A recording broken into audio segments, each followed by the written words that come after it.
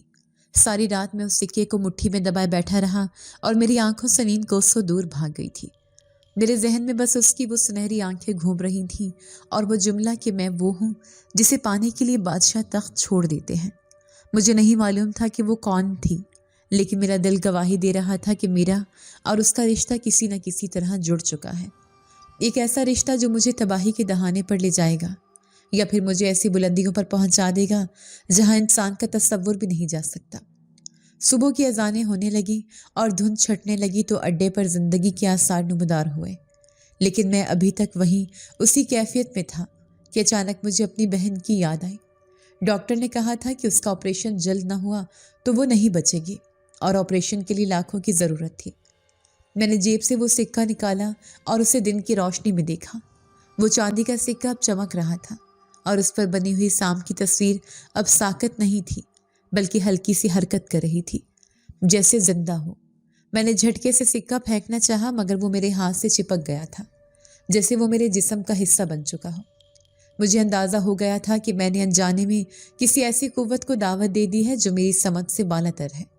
سورج نکل آیا تھا اور بس اڈے کا شور شرابہ معمول پر آ چکا تھا، مگر میری روح ابھی تک اسی قہر آلود رات میں قید تھی جہاں وہ آئی تھی، اور میرے وجود کو ایک ایسا جھٹکا دے گئی تھی جس سے سنبھلنا میرے بس میں نہیں رہا تھا۔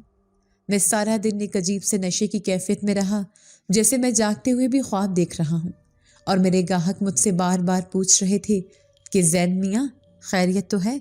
آج چائے میں چینی کی جگہ نمک کیوں ملا رہے ہو؟ مگر انہیں کیا خبر تھی کہ میرے حواس اس چاندی کے سکے کے گرد طواف کر رہے تھے جو میری جیب میں پڑا مسلسل ایک دھیمی آنچ دے رہا تھا۔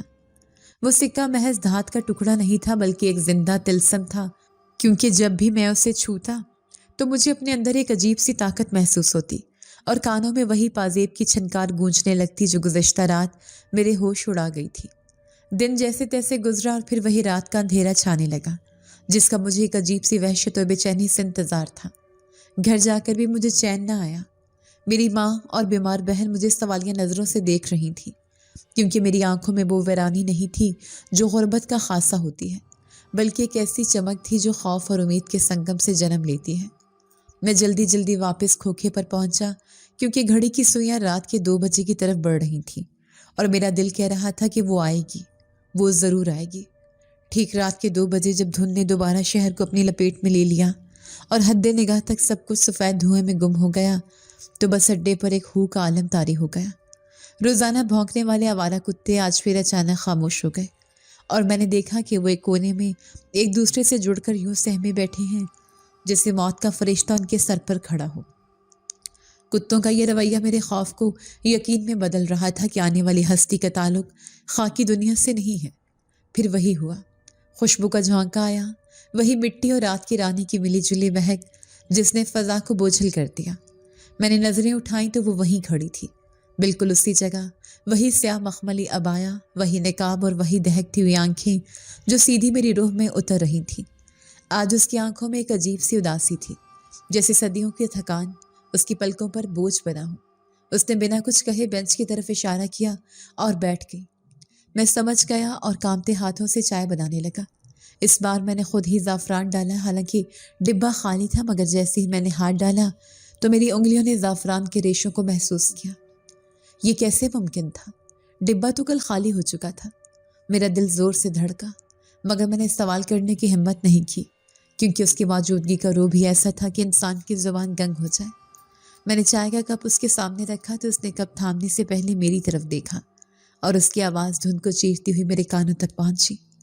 زین، آج تمہارے دل میں سوال بہت زیادہ ہیں اور چائے میں چینی کم۔ اس نے میرا نام لیا تو میں لرز گیا، کیونکہ میں نے اسے اپنا نام نہیں بتایا تھا۔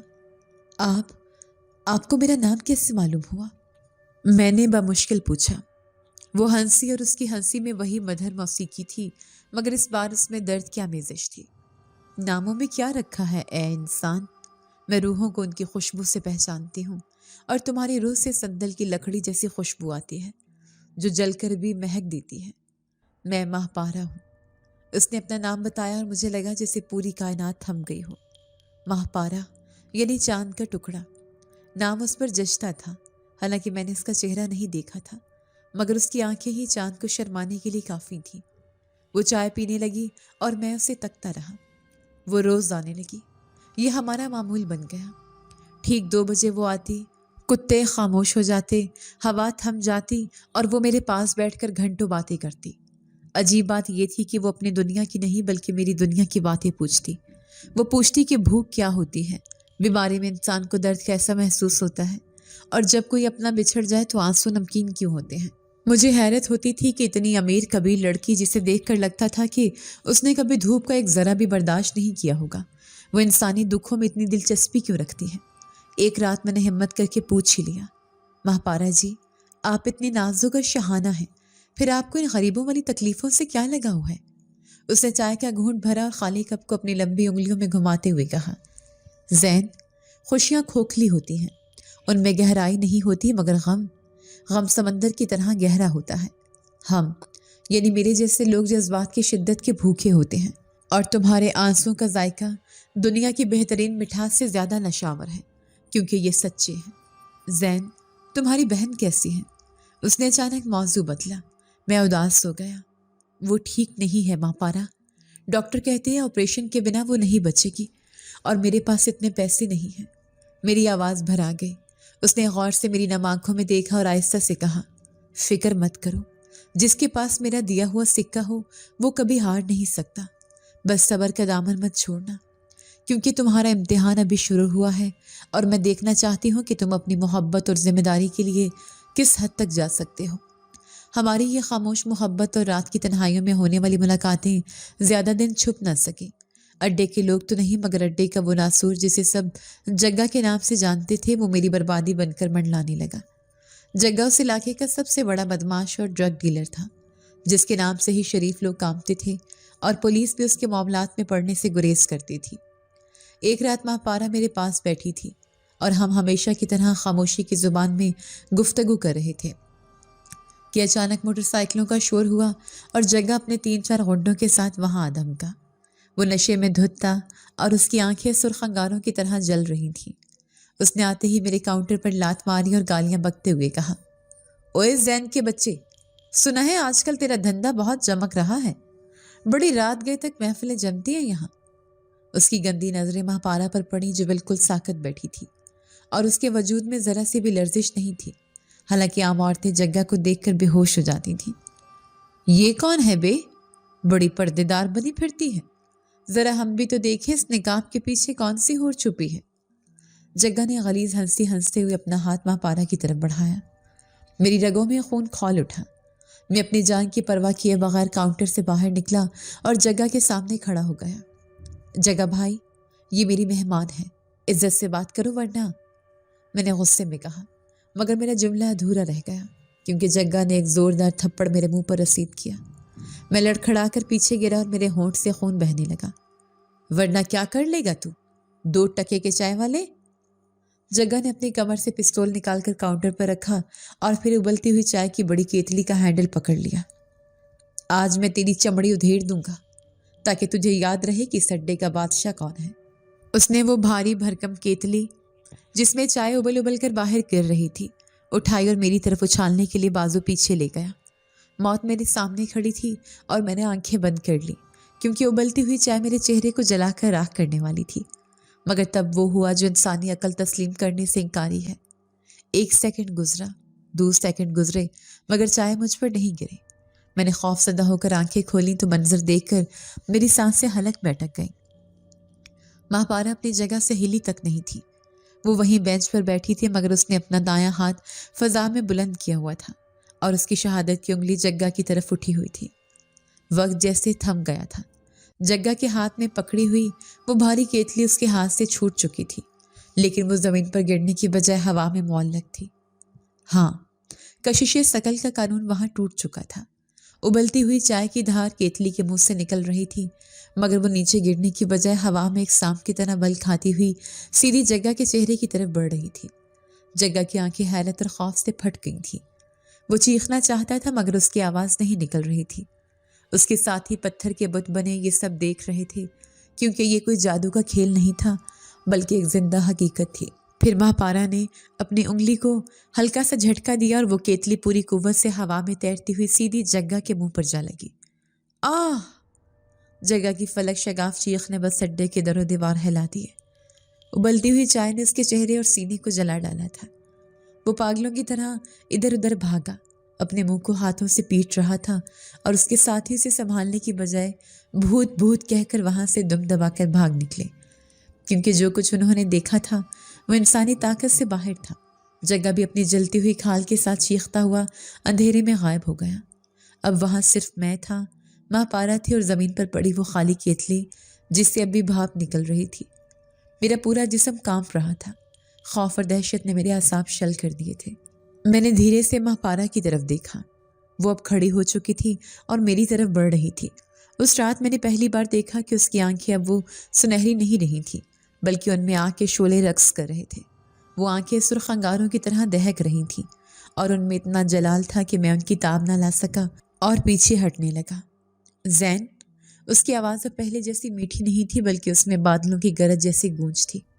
مجھ سے ڈرو مت، میں نے کہا تھا نا کہ میں یہاں صرف چائے پینے نہیں آتی۔ اس نے میرا ٹھنڈا ہاتھ اپنے ہاتھوں میں لیا اور عجیب بات یہ تھی کہ اس کے ہاتھ جو ہمیشہ برف کی طرح ٹھنڈے ہوتے تھے آج ان میں اتنی تپش تھی جیسے میں نے سورج کو چھو لیا ہوں۔ یہ تپش مجھے جلا نہیں رہی تھی بلکہ میرے اندر کے خوف کو ختم کر رہی تھی۔ میں کون ہوں؟ یہ سوال اس وقت بے معنی ہے زین۔ بس اتنا جان لو کہ میں تمہاری محافظ ہوں۔ جو ہاتھ تمہاری طرف اٹھے گا وہ سلامت نہیں رہے گا، اور جو آنکھ تمہیں میلی نظر سے دیکھے گی وہ دنیا کا منظر دوبارہ نہیں دیکھ پائے گی۔ اس نے میری آنکھوں میں آنکھیں ڈال کر کہا، لیکن یاد رکھنا زین، طاقت کی ایک قیمت ہوتی ہے اور حفاظت کا ایک خراج ہوتا ہے۔ آج میں نے قانون توڑا ہے اور اس کی گونج بہت دور تک جائے گی، بہت دور تک، شاید وہاں تک جہاں سے واپسی کا کوئی راستہ نہیں ہوتا۔ وہ کیا کہہ رہی تھی مجھے کچھ سمجھ نہیں آ رہا تھا، لیکن مجھے اتنا پتہ چل گیا تھا کہ یہ لڑکی کوئی انسان نہیں ہے، یہ کوئی اور مخلوق ہے، کوئی ایسی طاقتور شے جس کا ذکر میں نے صرف دادی کی کہانیوں میں سنا تھا۔ کیا تم جن ہو؟ میرے منہ سے بے اختیار نکل گیا۔ وہ مسکرائی، ایک پراسرار اور اداس مسکراہٹ۔ ابھی وقت نہیں آیا زین، ابھی پردہ رہنے دو۔ اگر تم نے میری حقیقت جان لی تو شاید تم وہ چائے نہ بنا سکو جس میں مجھے تمہاری محبت کا ذائقہ ملتا ہے۔ جاؤ، گھر جاؤ، اور اس سکے کو پانی میں ڈالنا مت بھولنا۔ تمہاری بہن کا درد میرا درد ہے۔ یہ کہہ کر اس نے اپنا نقاب درست کیا اور مڑ گئی۔ دھند گہری ہو چکی تھی اور وہ اس دھند میں ایسے ضم ہو گئی جیسے وہ خود دھوئیں سے بنی ہو۔ میں وہیں کھڑا رہا، اپنے جلے ہوئے فرش کو اور ٹوٹی ہوئی کیتلی کو دیکھتا رہا۔ میرے دل میں ایک عجیب جنگ چھڑ گئی تھی۔ ایک طرف خوف تھا کہ میں کس آگ سے کھیل رہا ہوں، اور دوسری طرف ایک شدید کشش تھی جو مجھے بار بار اس آگ کی طرف کھینچ رہی تھی۔ جگہ کے فرار ہونے اور اس خوفناک رات کے بعد میری زندگی ایک ایسی ڈگر پر چل نکلی تھی جہاں عقل کے دروازے بند ہو جاتے ہیں اور جنون کی حکمرانی شروع ہوتی ہے، کیونکہ اب مجھے یقین ہو چلا تھا کہ ماں پارا کوئی عام انسان نہیں ہے، مگر اس یقین کے باوجود میں اس کے سحر سے نکل نہیں پا رہا تھا، بلکہ ہر گزرتی رات کے ساتھ میں دلدل میں مزید دھنستا جا رہا تھا۔ وہ روز آتی اور اب اس کا آنا میرے لیے سانس لینے جتنا ضروری ہو گیا تھا۔ ہم گھنٹوں خاموش بیٹھے رہتے اور وہ میری آنکھوں میں جھانک کر نہ جانے کون سی دنیا تلاش کرتی رہتی۔ اس نے مجھے منع کیا تھا کہ میں وہ چاندی کے سکے خرچ نہ کروں جو وہ ہر رات مجھے دیتی تھی، اس لیے میں نے گھر کے کونے میں پڑے مٹی کے پرانے گھڑے میں وہ تمام سکے جمع کرنا شروع کر دیے تھے جو اب کافی تعداد میں ہو چکے تھے۔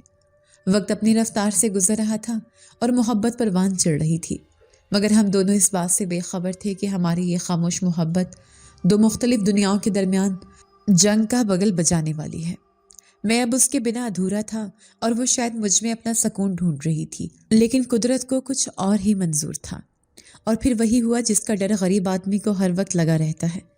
ایک شام جب میں کھوکھے پر جانے کی تیاری کر رہا تھا تو اچانک گھر کے اندر سے امی کی چیخوں کی آواز آئی۔ میں بھاگا ہوا اندر گیا تو دیکھا کہ میری چھوٹی بہن فرش پر بے سدھ پڑی تھی اور اس کا جسم بخار کی شدت سے کوئلے کی طرح دہک رہا تھا۔ اس کی سانسیں اکھڑ رہی تھیں اور چہرہ نیلا پڑ چکا تھا۔ ہم اسے دیوانہ وار اٹھا کر سرکاری ہسپتال لے گئے، جہاں ڈاکٹروں نے معائنے کے بعد جو کہا وہ میرے لیے موت کے پروانے سے کم نہیں تھا۔